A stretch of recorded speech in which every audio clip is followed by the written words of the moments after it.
आज आप लोगों को जो टीएलएम दिखा रहे हैं ये टीएलएम है वायुमंडल की परतों का। सबसे पहले आप लोग ये जान लीजिए कि वायुमंडल क्या है। तो पृथ्वी के चारों ओर जो गैसीय आवरण है यही वायुमंडल कहलाता है। पृथ्वी के चारों ओर जो गैसीय आवरण है यही वायुमंडल कहलाता है। वायुमंडल आपको यहाँ पृथ्वी दिख रही है, दिख रहा है। पृथ्वी का जो सबसे पहला लेयर होता है यानी पृथ्वी से करीब 12 से 18 किलोमीटर दूरी तक वो कहलाता है क्षोभ मंडल। क्या कहलाता है? क्षोभ मंडल। पहला आपको यहाँ दिख रहा होगा क्षोभ मंडल। तो क्षोभ मंडल में मौसम संबंधित जितनी घटनाएं होती हैं वो सारी कहाँ होती हैं? क्षोभ मंडल में होती हैं।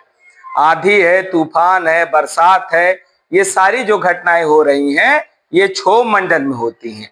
और क्षोभ मंडल के बाद करीब 18 से 50 किलोमीटर दूरी तक वो कहलाता है समतापमंडल कहलाता है। क्या कहलाता है?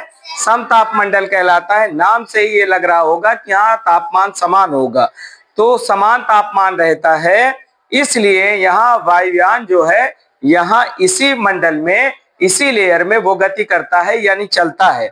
और इस मंडल की एक खास विशेषता है समताप मंडल में, इसी में ओजोन लेयर पाया जाता है। ओजोन जो एक गैस होती है उसका एक लेयर बना रहता है। ओजोन लेयर का काम होता है जो सूर्य से पराबैंगनी किरणें यानी अल्ट्रा वायलेट रेस जो सूर्य से निकल रही हैं उसको पृथ्वी तक आने से ये बचाता है। समताप मंडल के बाद आता है बेटा, यहाँ आप देख रहे होगे मध्य मंडल। क्या आता है?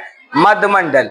मध्य मंडल का जो काम है वो जो उल्का पिंड होते हैं, उल्का पिंड को पृथ्वी तक आने से बचाता है। जो मध्य मंडल का काम होता है ये उल्का पिंडों को पृथ्वी तक आने से बचाता है।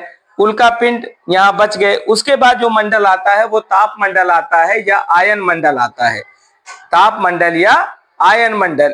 ताप मंडल या आयन मंडल में क्या होता है, इसमें जितने सैटेलाइट होते हैं, जो सैटेलाइट होते हैं वो इसी मंडल में छोड़े जाते हैं। इसकी ऊंचाई करीब 640 किलोमीटर के आसपास होती है। तो यहाँ आपको दिख रहा होगा, यहाँ सैटेलाइट आपको दिख रहा होगा, यहाँ रॉकेट लॉन्चर दिख रहा होगा। ये किस मंडल में आता है? ताप मंडल में आता है या आयन मंडल में आता है। और 640 से लेके अनंत तक ये वाह्य मंडल होता है। कौन सा मंडल? वाह्य मंडल।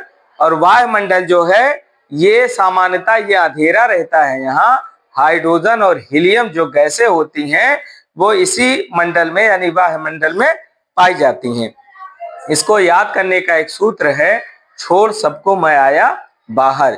छोड़ से क्षोभ मंडल हो गया, सबको से समताप मंडल हो गया, मैं से मध्य मंडल हो गया, आया से आयन मंडल हो गया, और आयन मंडल को ही ताप मंडल कहते हैं। आयन मंडल के बाद आता है वाह्य मंडल। तो ये सारी परतें हैं।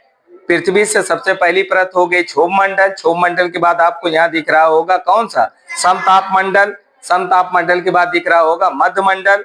मध्य मंडल के बाद ताप मंडल दिख रहा होगा या आयन मंडल। आयन मंडल के बाद क्या होता है? वाह्य मंडल। क्या होता है? वाह्य मंडल होता है।